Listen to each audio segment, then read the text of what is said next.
கோச்சாரம் போட்டிருங்க. இந்த கோச்சாரத்தில் ராகு கேது கன்னி உள்ளேயும் மீனத்துக்குள்ளேயும் வந்துருச்சு. கன்னியில் வந்து கேதுவும் மீனத்தில் ராகுவும் வந்துருச்சு.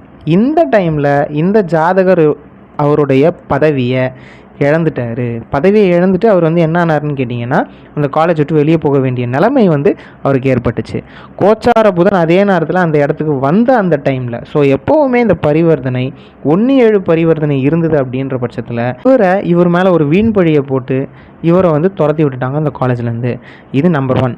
2வது முக்கியமான பலன்கள் என்னன்னு கேட்டிங்கன்னா, இவருக்கு இவருடைய சகோதரியாலையும் ஒரு மிகப்பெரிய துரோகம் நடந்ததுன்னே சொல்லலாம். அதாவது ஒரு டாக்குமெண்ட்டை இவருக்கு தெரியாமலே இவங்களுடைய சகோதரரும் சகோதரியும், இளைய சகோதரி தான் புதன். ஸோ அவங்க என்ன பண்ணாங்கன்னா இவர்கிட்டயே சொல்லாமல் அதை வந்து திருடிக்கிட்டாங்க. இவருக்கு பண்ண